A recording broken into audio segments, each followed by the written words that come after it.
Dalam Bapa dan Putra dan Roh Kudus, amin. Allah Bapa di surga, kami mengucap syukur dan terima kasih atas rahmat dan kasih-Mu yang melimpah bagi kami. Ketika Engkau sungguh-sungguh ingin bersatu dengan kami, ciptaan-Mu yang lemah rapuh, tapi Kau pilih, Kau tentukan sebagai anak-anak-Mu yang Kau sayangi dan Kau cintai. Dan Kau beri tempat yang begitu indah di dalam kerajaan-Mu, seperti Engkau memperlakukan Putra-Mu Yesus bagi kami. Terima kasih Tuhan atas anugerah yang indah ini, demi Kristus Tuhan dan pengantara kami. Amin. Saudaraku yang terkasih dalam Kristus, Paulus mengajak kita untuk tidak hanya kita makan bubur yang tidak perlu dikunyah, yang enak, yang menyenangkan. Ya, kita hanya menelan begitu saja. Tidak cukup hanya itu adalah makanan anak-anak kecil, makanan bayi. Tapi kita juga perlu makanan yang keras, nasi, kemudian lauk pauk yang keras, kacang-kacangan, sayur-sayuran, daging, ikan, dan seterusnya yang keras. Sebab kalau hanya makan makanan yang halus, yang ringan, tubuh kita juga akan menjadi lembek, akan menjadi tidak punya daya kekuatan yang tangguh.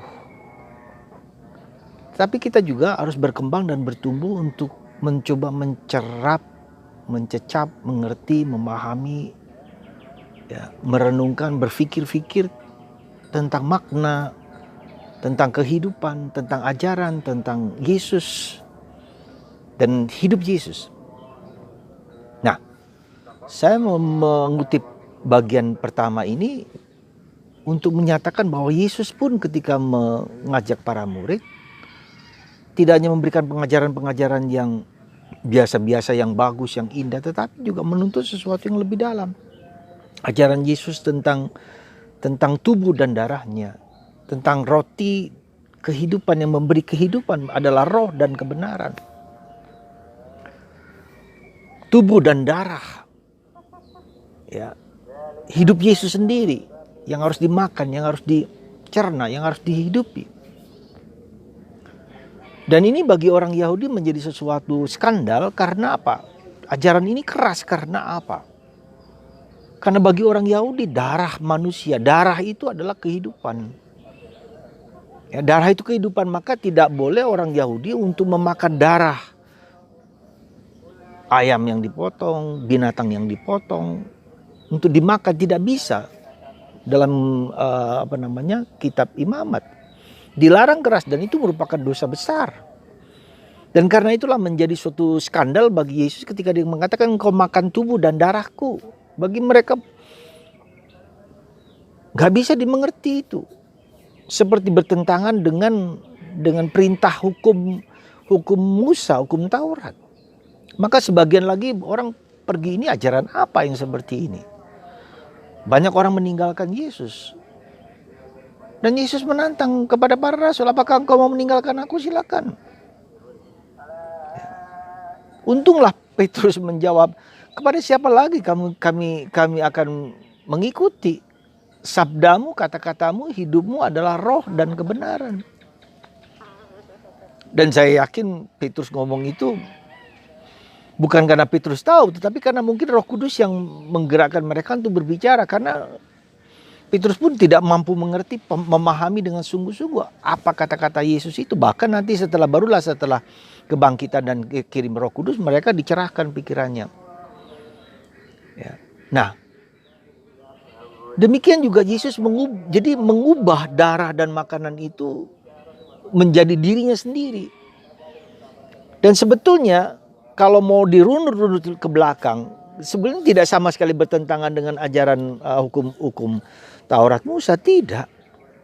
Kita perhatikan korban yang berkenan kepada Allah itu adalah korban bakaran, korban binatang yang ada darahnya. Kenapa korban Habil berkenan kepada Allah dan korban Kain tidak berkenan? Karena korban Habil korban binatang-binatang buruan dipersembahkan kepada Allah dan berkenan kepada Allah. Sedangkan Kain korbannya adalah agraris, sayur-sayuran, tidak berkenan kepada Allah. Maka Kain iri, cemburu, dibunuhlah adiknya. Dan itu nanti dalam kitab Kejadian, korban Abraham selalu dalam berupa binatang-binatang, korban yang bersembah kepada Allah. Dan juga nanti dalam korban anak domba Allah, yaitu yang bersih, yang murni, yang harus dikorbankan untuk kepada Allah. Dan seluruh liturgi ritual dari bangsa Israel adalah korban bakaran, korban binatang yang berdarah. Maka keluarga Yesus, Maria dan Yosef mengorbankan burung dara, suatu korban yang dari keluarga yang sangat rendah, sangat miskin. Ya. Nah, jadi sebetulnya Yesus mau mengatakan sekarang bukan lagi anak domba yang berupa binatang-binatang, tapi anak domba itu adalah korban saya, diriku sendiri. Dan ini tidak bisa dimengerti. Ada suatu lompatan yang tidak dipahami oleh orang-orang Yahudi pada waktu itu. Mana mungkin, tidak mungkin. Ada suatu lompatan yang sangat sulit ketika mereka dilarang untuk makan darah, tapi sekarang Yesus yang mengorbankan darahnya nggak dikorbankan. Dan darah itulah yang menguduskan, menyelamatkan manusia. Ya. Korban anak domba Allah, korban bukan hanya korban anak domba Allah, binatang, korban anak domba, korban darah Yesus yang disalibkan, dikorbankan, itulah. Ya. Nah, korban anak domba Allah itu nyata dalam diri apa? Dalam Ekaristi. Maka Ekaristi itu menjadi korban Kristus, altar korban Yesus yang dalam tanda petik ya, anak domba yang disembelih. Dan itu berkenan kepada Allah. Satu-satunya berkenan kepada Allah korban Kristus. Ya, menyelamatkan seluruh dunia itu karena korban satu-satunya yang murni, yang suci, yang tak bercacat. Maka kenapa Allah sabda Allah menjadi manusia dalam diri Maria tanpa Yosef? Karena ini harus murni, gitu loh. Korban ini harus murni, bukan karena kemauan lelaki, kemauan orang lelaki, tapi dari Allah sungguh-sungguh, korban yang murni, korban yang bersih. Seperti yang diminta dalam Perjanjian Lama, kitab Imamat, anak domba yang 3 tahun, yang bersih, yang murni, tanpa noda, tanpa celah. Itu yang menjadi korban. Nah, simbolisme itu. Dan ini tidak dimengerti oleh orang Yahudi. Dan tidak juga dimengerti oleh zaman sekarang kita ini. Maka betapa luar biasanya ketika Yesus mengubah teologi. Sebetulnya bukan mengubah, tapi melanjutkan di mana orang Yahudi tidak mampu mengerti gitu loh. Bahwa korban binatang-binatang itu digantikan dengan korban Yesus sendiri. Dirinya sendiri dikorbankan. Mengorbankan hidup seluruh dirinya dengan darahnya. Nah, bagi kita orang Katolik, khususnya orang Katolik, kita lihat korban itu adalah korban Ekaristi. Ekaristi itu adalah sungguh-sungguh korban yang mengulang lagi korban Yesus disalib, ya, dimakamkan, bangkit, diberikan kepada kita. Yesus pribadi itu bukan lagi simbol, tapi Yesus pribadi itu mau dekat dengan kita untuk hadir dalam diri kita. Maka dalam bacaan kedua, ya, dalam bacaan kedua tadi kita diingatkan sekali lagi seperti kedekatan Yesus dengan kita, Yesus bersama Bapa dan bersama Roh Kudus, bersama Bapa, Roh Kudus, Tritunggal itu dalam diri kita. Ya, demikian juga gambaran itu seperti perkawinan pria dan wanita. Yesus adalah kepala, tubuhnya itu adalah istrinya, tubuhnya adalah istrinya, yang ketika suami mencintai istri, dia mencintai tubuhnya sendiri. Yesus adalah kepala, suami adalah kepala, ya. Yesus adalah kepala yang mencintai tubuhnya itu gereja. Nah, itu kedekatan begitu dekat, dan ini rahasia ini yang sulit dimengerti oleh orang zaman Yesus dan zaman sekarang. Bagaimana mengerti bahwa gereja itu adalah tubuh Kristus? Yesus adalah kepala, lehernya dikatakan siapa? Bunda Maria dan Santo Yosef, menghubungkan antara tubuh gereja dengan kepala Yesus. Ya. Nah, itu rahasia yang begitu luar biasa. Nah, saudaraku terkasih, tidak semua orang bisa mengerti ini, rahasia ini tidak semua orang mengerti, misteri ini tidak bisa dimengerti kalau tidak dicurahkan iman, tidak dicurahkan Roh Kudus. Ya, maka pilihan kita untuk mencintai Yesus tidak hanya kita diberi makanan yang lembek, yang bubur, tapi makanan yang kuat, yang keras, Artinya kita harus memikir, merenung, bertanya-tanya terus. Ketika kita meditasi, berpikir-pikir, bertanya-tanya mengapa, membaca kitab suci, merenungkan, ya, supaya kita diajak untuk berpikir, merenungkan, tidak hanya menerima begitu saja, berpikir. Nah, setelah tahap meditasi, berpikir-pikir, merenungkan, berdialog dengan Tuhan, barulah kita tahap beriman dalam arti kontemplasi, yaitu mempersembahkan kepada Tuhan. Ini Tuhan. Supaya Tuhan sendiri menguasai kita. Tadi kita unsur diriku, akuku yang merenungkan. Sekarang kita persembahkan kepada Tuhan. Tuhan untuk memberikan kepada saya dalam bentuk kontemplasi. Tuhan, inilah. Jadi seluruh perjalanan iman kita adalah perjalanan bangsa Israel, ya, Kristen Yudeo sampai sekarang kepada kita. Jadi Yesus itu tidak jauh, tidak ujug-ujug datang, tapi berdasarkan iman bangsa Yahudi yang merupakan korban-korban binatang-binatang itu dipersembahkan pada Allah. Nah, sekarang korban itulah Yesus diberikan kepada kita dalam bentuk tubuh dan darah Kristus. Luar biasa. Inilah misteri Ekaristi, gitu loh. Dan orang tidak mampu mengerti dan tidak bahan mengerti, apalagi sekarang juga. Ya. Maka disitulah dibutuhkan dua hal penting menurut saya. Satu hal penting adalah apa arti darah.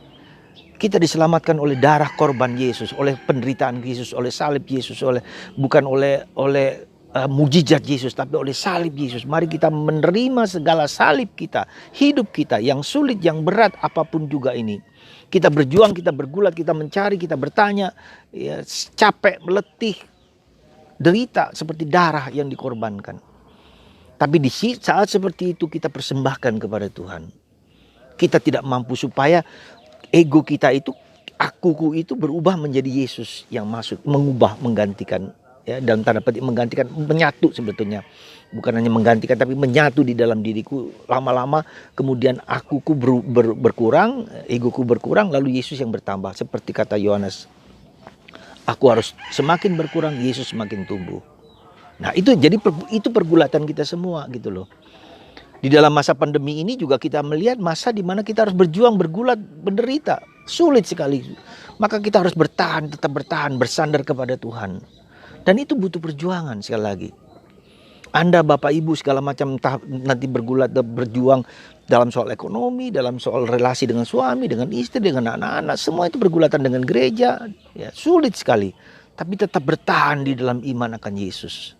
Yang tak pernah meninggalkan kita sedetik pun, semenit pun. Maka kita jangan hanya bersandar kepada kekuatan kita, tapi kekuatan Yesus. Persembahkan hidup kita kepada Yesus, kepada Bunda Maria. Dan Bunda Maria juga begitu, mengalami pergulatan juga, mengalami kesulitan. Ya, darah juga dicurahkan dalam hati Bunda Maria ketika Simeon mengatakan hatimu akan tertusuk pedang oleh karena anak ini. Bunda Maria, Santo Yosef juga menderita, semua orang.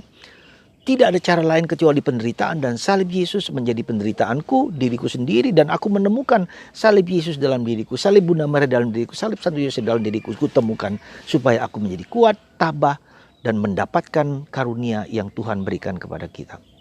Kemuliaan surgawi. Itulah hadiahnya.